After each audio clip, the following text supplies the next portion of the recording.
Hello guys, how are we doing? Welcome to the Three Hammers. This is my review of the Crystal Palace versus West Ham game at Upton Park today at 3 o'clock. Obviously it ended 2-2, not the best of results for West Ham, but let's go into it. This is a whole new style of review. We're going to try it just for this week, just to see if you guys like this new style. It basically involves live reactions from myself and Lee who attend the home games. Mix it up a bit just to make the videos a little bit more interesting instead of just constantly seeing me standing in my bedroom. Right, so first thing I usually do is go through the lineups, so let's hand over to myself and Lee over at Upton Park.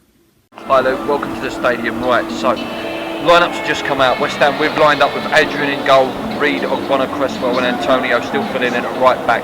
Emeneki comes in for Valencia. We've got Noble, Quixote, Lanzini and Payet with Saka up front. Very strong lineup. When Lee gets here, obviously we'll get his opinions on the lineups as well. Crystal Palace have got NSE in goal. They've got Walsden, Delaney, Swell, Ledley, Jedniak, Sacco, Punchin, Zaha and Balassi. Strong lineup up front, but apart from that, that's not a very good team in my opinion. I'm still very confident of a 2-0 win. As I say, when Lee gets here, we'll get his opinions. Thanks for that. So Lee is here now. Lee, you've seen the teams. What do you think? I'm still very confident at a 2-0 win now. Yeah, I think so. I think perhaps maybe Moses instead of Emeneki I would have gone for. But yeah, that is a strange one, isn't it? Yeah, I know he's come back from injury, come back from international, but I think Valencia would have played if he would have been back from Ecuador sooner. So, but what are you sticking with then? Strong team. You said 2-0, didn't I? Yeah, we all said 2-0, didn't we? Yeah, why not? I think we might concede actually. Okay. 2-1, I'll go 2-1. Cool. Back to you, Luke, at home. We'll see you at half time. So, let's start. So the first half, 2 minutes in, Palace had the first shot on goal. It was a really good, exciting first sort of 10 minutes. West Ham were really on top, fast, energetic, very entertaining game. We just weren't getting like any sort of real clear-cut chances. 5th minute, Antonio had a shot, which was okay, you know, but nothing too great. 15th minute, we conceded. Let's go over to myself and Lee at Upton Park to see how I reacted. So Gary Delaney has just put Crystal Palace 1-0 up. Really soft goal. Adrian pushed it out and he's headed it in, but at the back post. Sad goal. What do you think of that, Lee? Yeah, terrible. So yeah, it was a soft goal. 1-0 down from the header. Poor sort of save from Adrian. It was a really weird sort of free kick. But yeah, so we're 1-0 down.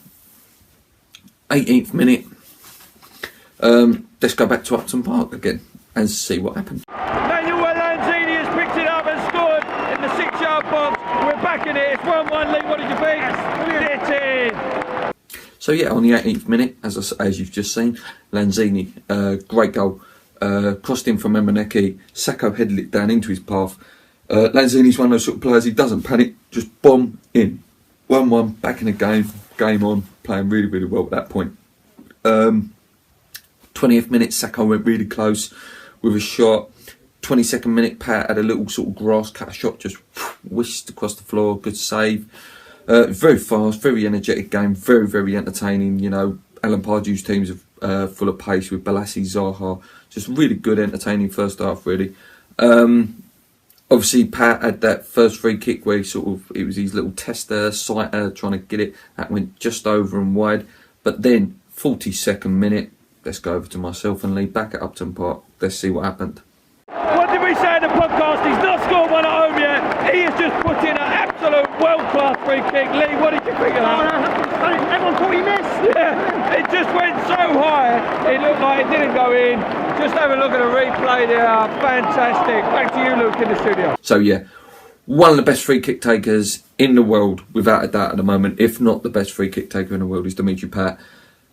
He's scored, 3 in the last 4 games. Manchester United, 1 against Russia the other day, and obviously today against Crystal Palace. Unbelievable, like the whip, the bend, just audacious. Today's one was unbelievable to be able to, like from where me and Lee sit, it actually looked like it was going wide, and then you just looked and it was like, it's sitting in the goal. And it's 2-1 to West Ham, and you think, that's it, we're absolutely flying. Scored on the stroke of half time. A team like Palace, the way they've obviously been playing since turn of the year, I thought they would collapse, but they didn't.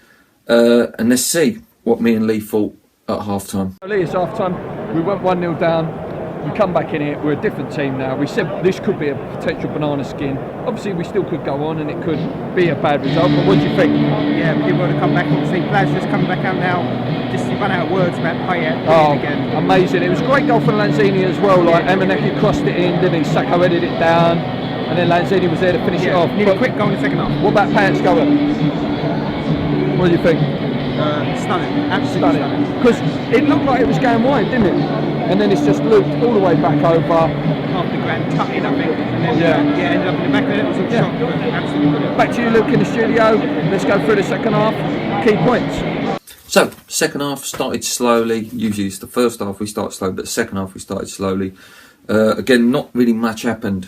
They just sort of nullifying each other just as teams got a chance to shoot. 56th minute, Lanzini had a run and a shot. That was quite a good little effort, you know. He sort of Lanzini was really doing some lovely skills, like dropping that shoulder and just really drawing the defenders in and going. 59th minute, Carroll come on for Emeneki. Obviously, Carroll's been a great impact sub recently, so I was expecting, you know, to possibly go on and win 3-4-1 at that point when Carroll come on. 64th minute, crazy mix-up that ended up with Cresswell clearing off the line. I think it was Balassi that actually had, either Balassi or Sacco for them that had the shot, and Cresswell cleared off the line. 62nd minute, sorry. It was a game-changing moment. Over to myself at Upton Park. Let's see how I reacted to that. So Coyote's just been sent off. He's gone in a bit hard. I think that's really harsh on. It looked harsh. It looks like it wasn't reckless. It was hard, not reckless. Back to you, Luke. So yeah, terrible decision. If you've seen the replay, he won the ball. Yeah, it was a bit. He went in a bit aggressively, like fast, but he won the ball. His studs were down, and he didn't go from behind. He didn't come from the side. He went front in. It's just tough, hard tackle. Yes, a yellow card, justified, but every pundit, Palace players, Alan Pardew himself, have all said it's not a red. So let's hope it's rescinded and Sheku Kouyaté is there for the Arsenal game, because that was a real game changer. And it's 3 weeks in a row now where draws have been, where wins have been turned into draws from poor refereeing decisions. Yeah, on the 68th minute, Valencia come on for Sacco. I think this was a bit naive from Slav at this point. You know, with Noble on a yellow card, and we've just obviously lost Coyote. I think Noble should have come off, and Obiang or Song should have come at that point to shore the midfielder, because there was points where Noble wanted to go in for a tackle, but he knew he couldn't, because if we would have gone down to 9 men, we'd probably gone on and lost it. But yeah, I think that was a bit naive from Slav to bring on Valencia at that point. 71st minute, Zaha blasted one just wide. That was a good chance for them. 74th minute, over to myself again, sadly. Right under the cosh after the sending off, Dwight Gale puts it in for Crystal Palace. Lee don't even want to comment on this part of the video. Terrible. Yeah, so the 74th minute, bad pack pass from Gale, slotted, and Gale slots home, you know. Yeah, you know, it was coming though. You know, we just, it was getting hard for us. We totally lost our shape when Coyote went off. We desperately needed a holding midfielder in there to support Mark, and on the 80th minute, Obiang did come on for Mark, but I think it was a bit too late. I think he should have come on a lot earlier. Just, we needed some steady head in that midfield, just to be spraying the balls about and trying to keep us calm. But it was very frantic, and that's why I think it did go to 2-2. Palace were a constant threat. We was trying our best to try and get something out of it, but I think 2-2 in the end will do, you know. Again, it's down to poor reffing decisions and Slav's naivety. I think he's done it a couple of times this year where he's brought on strikers or an attack-minded player rather than sort of maybe nullify it a bit, like just try to calm us down a bit. Like, yeah, it's all good going for attacking. Like, obviously under Allardyce we had too much of going for the defences and getting caught out, but it was good to go. Maybe at certain points he could have tried to do that Sam Allardyce tactic. I think that kills our top 4 now, guys. All the results went against us today. Man City won, Arsenal won. I expect Arsenal to go and win their 8-game win streaks now. It's a tough game next week against Arsenal, but if we win it, who knows? We're right back in it then. But yeah, again, it's not a bad season. Let's not all be doom and gloom. A lot of bad decisions have gone against us recently, so it could have been completely different. If the Chelsea penalty wasn't given and stuff like that. But let's just keep going, try our best. Keep ticking over, get our wins, see what happens. I'll be happy with 5th in the Europa League, but we're still winning FA Cup. That's now massive as well. Now, obviously, we want to go on and win that now because top 4 again. Let's be honest with ourselves, guys. We're not fully ready for the top 4. It'd be amazing if we do it, but we're not ready just yet. It takes time to get to that level. It took Tottenham a good sort of 5 or 6 years to get to that level. Everton was just always touching distance there, and so small steps, guys.